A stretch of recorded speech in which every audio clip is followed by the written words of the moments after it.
world looks towards London, and half the world seems to be here on this day of days, the day that will write a new page in history, the day that will be remembered by the children, grandchildren and great-grandchildren of all the waiting millions on this dull spring morning.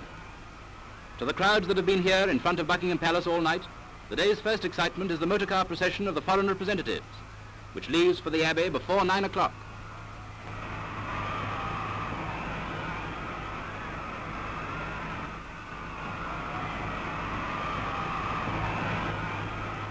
Every moment the thrill of excitement increases. Innumerable field glasses, cameras and periscopes are focused on the gently swaying mass.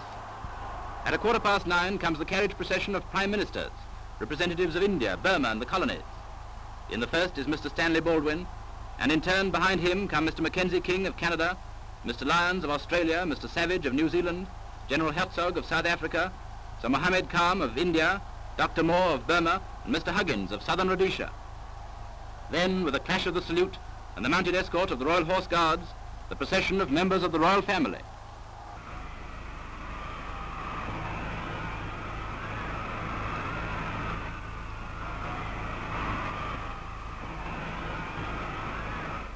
In the first carriage, you can just see their Royal Highnesses Princess Elizabeth and Princess Margaret Rose with the Princess Royal.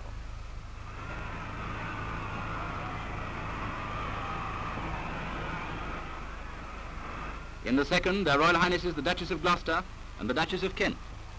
The excitement of 2 millions is rising to fever heat. Their Majesties' procession to the Abbey is on its way.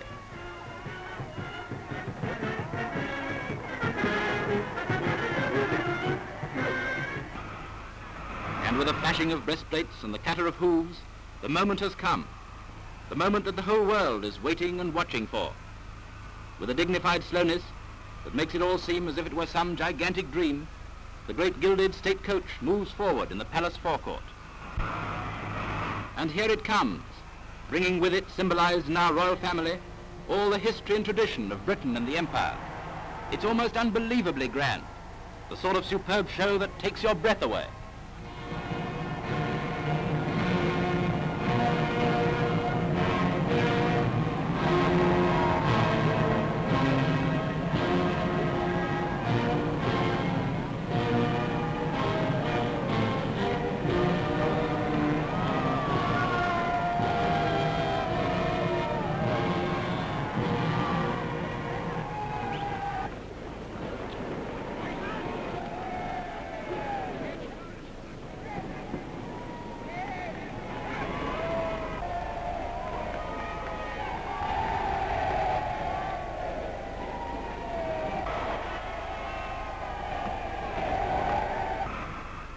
Round the Victoria Memorial and down the Mall it goes at a walking pace, and alongside it goes the roar of cheering, spreading like a slow fire.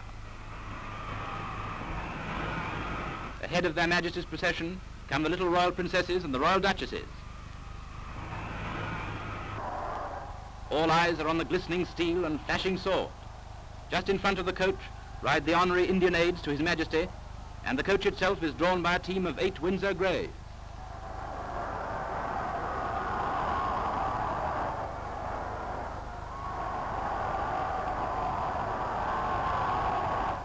Walking immediately behind the coach is the man who puts the brake on when it stops. Then the Field Marshal commanding the troops, the Royal Standard, and the Duke of Gloucester and the Duke of Kent, riding in their capacity as personal aides to the King.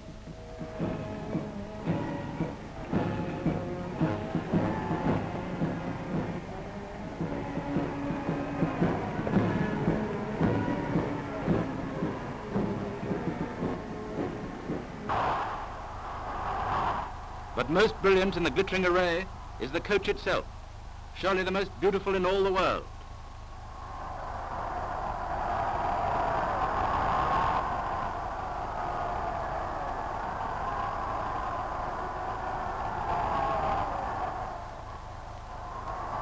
It was built nearly 200 years ago, and a poet once called it a free translation into carved and gilded imagery of all the pomp and tradition of British royalty. But the focal center of it all is the 2 figures inside the coach, the loyal son of a great king and his gracious lady, to whom today must be the climax of their lives.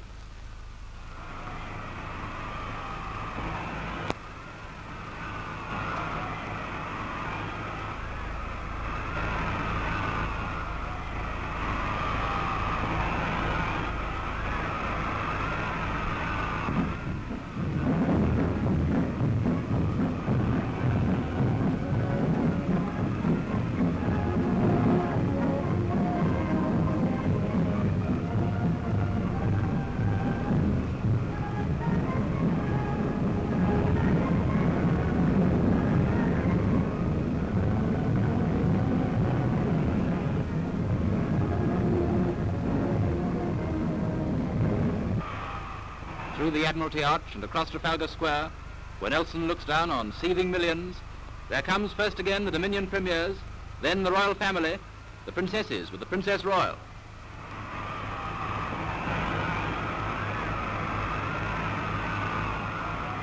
The royal duchesses, whose husbands are riding behind the state coach. And an extra special loud roar for Queen Mary, driving with her sister-in-law, the Queen of Norway.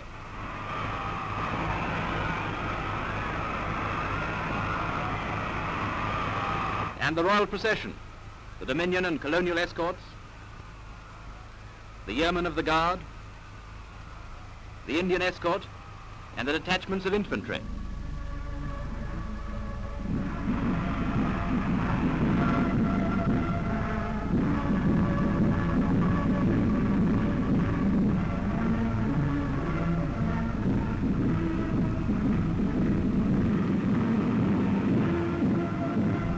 The Royal Navy.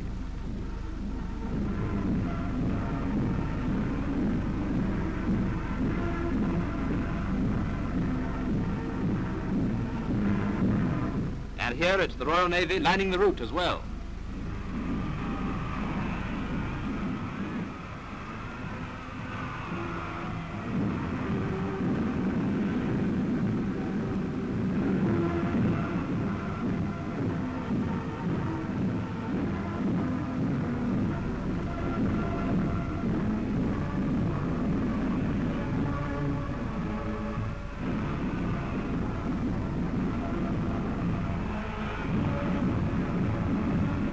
Then down Whitehall, past the Cenotaph, and into Parliament Square, where the procession enters the most historic part of the royal route to the Abbey, past Big Ben, the most famous clock in the world, past Westminster Hall, where the kings of old held their coronation banquets, and past the Houses of Parliament to the Abbey Church of Westminster, the church that was built by King Edward the Confessor over 1,000 years ago, and where for 1,000 years Britain's kings have been crowned.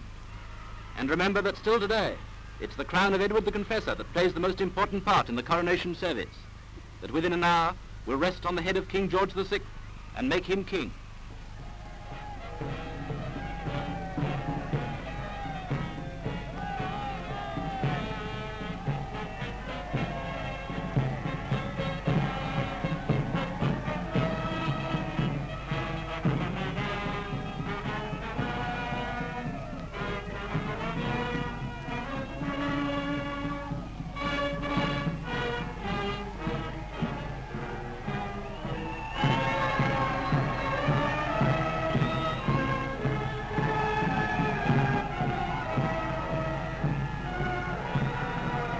Behind the yeoman of the guard comes the King's barge master, Bossy Phelps of boat race fame. There he is. And the King's 12 watermen, who used to have the honour of rowing the royal barge on the Thames in the days when royal barges weren't driven by high-powered engines.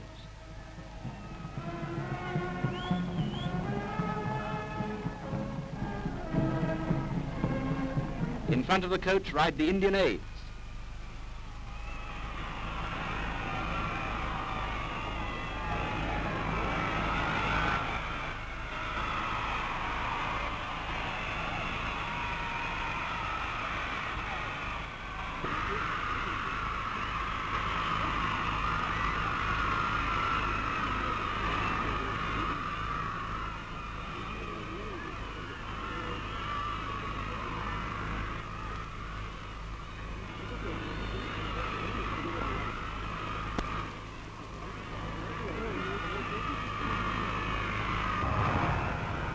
Outside the Abbey, the crowds are dazzled by the glitter of gold and jewels as first the little princesses and the Princess Royal arrive.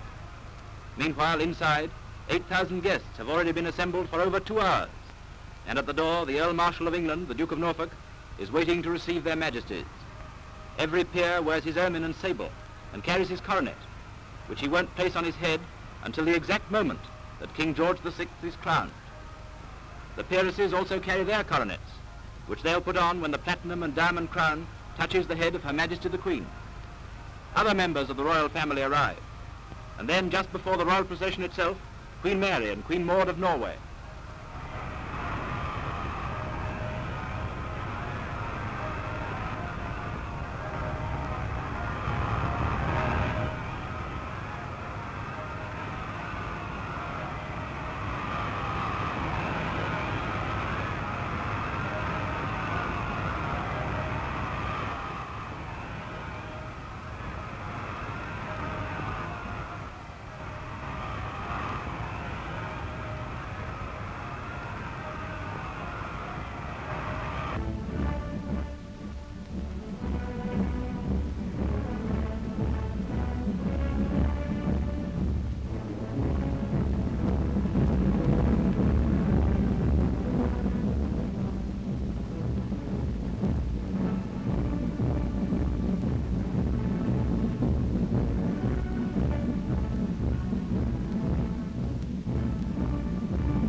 Thus, King George VI and Queen Elizabeth enter Westminster Abbey for their coronation, taking with them the loyalty and prayers of every one of us.